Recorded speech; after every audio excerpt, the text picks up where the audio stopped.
Going on, everyone, and welcome back to Action Sunday. And as promised, like I said last week, this week I am looking at another movie with Gary Daniels. This movie is called Firepower, and the reason why I wanted to review this movie is because, thanks to someone by the name of Brian Zane, I really wanted to see this movie for myself because it features the Ultimate Warrior in his first and probably his only acting movie in his career.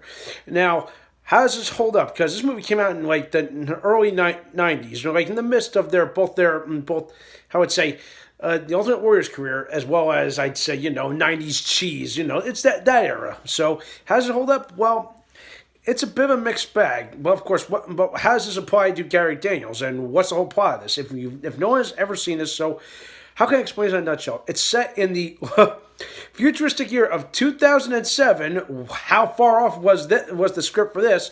Where somehow the AIDS vaccine, the AIDS virus has come back, constant like the COVID pandemic, what's kind of thing, and the city of Los Angeles is divided up into hell zones or something like that. And there's a guy trying to sell this AIDS vaccine illegally. It's essentially like a drug bust kind of thing movie, but say against the backdrop of a similar movie that I've probably heard of. What's it called? Oh, Kickboxer, or I would say, the Best of the Best two. Similar plots I've seen, plot devices I've seen our movies, but you get my point. But who does Jim Hellwig play? Who is the Ultimate Warrior? Well, believe it or not, he plays a villain. Yeah, for his first and only movie, the Ultimate Warrior plays a frickin' villain. And his name is the Swordsman, so how appropriate. But as for Gary Daniels, he plays one of the main heroes, Sledge. Yeah, I don't know how.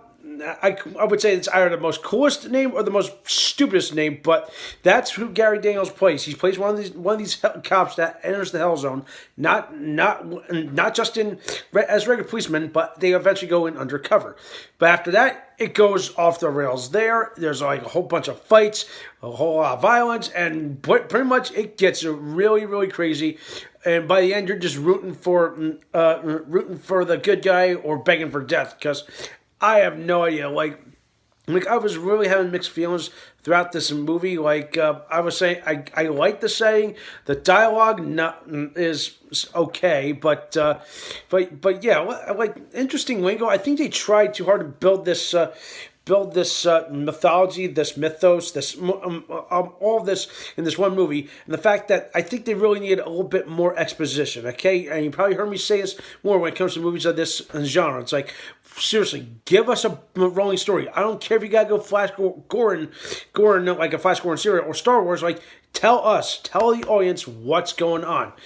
You only had to figure that out just by reading the synopsis, or just by listening to some of the news broadcasts throughout the movie. And yeah, they're saying, "Oh, it's the AIDS virus coming back." I'm like, "Oh God, it's crazy." But yeah. I would say, let's see, acting's okay. The story needed some work. Visually wise, I will praise the sets. But like, I had me laughing because I'm like, I feel like, and this, like, if Back to the Future, if the one part of Back to the Future Part 2 was amped up on steroids, then, like, I don't know, like, it's like that part of the story went horribly wrong, and you would probably get Firepower. But yeah, it's safe to say, when it comes to the cast, besides Gary Daniels and the Ultimate Warrior, you have Chad McQueen, Steve McQueen's one of his lesser known sons, as I was told. But yeah, nothing special. But it's a bit of a mixed bag, however you want to look at it. But I don't know. Like, if you want to see it, give it a watch. You might enjoy it for its cheesiness, more for its laughably, like how far off the future of 2007 was, considering I was the class of 2007 for my high school. So, well, yeah. Not much else I could probably say, but for a final score for this movie, I don't know. I was jumping back and forth between one score and another, but I'm gonna give this a 6 out of 10. That's as best I'm gonna get. It's not terrible, but but like some things just really need to be worked on. Okay, especially when it comes to some people's acting, where it's like I said, more build up, more exposition, build up the mythology. I could have, maybe I could see this. Maybe it could have worked if they did this. Maybe there could have been a sequel. Who knows? But either way, it's one of those B movies that you would probably enjoy, featuring a professional wrestler. And I've reviewed movies like this before. Hello, Back in Action with Roddy Piper. And of course, spoilers ahead, I might review some more Roddy Piper movies in the near future. So that does it for tonight. Let me know what you think. Thumbs up for videos, subscribe to my channel, stay tuned for some more awesome and exciting videos.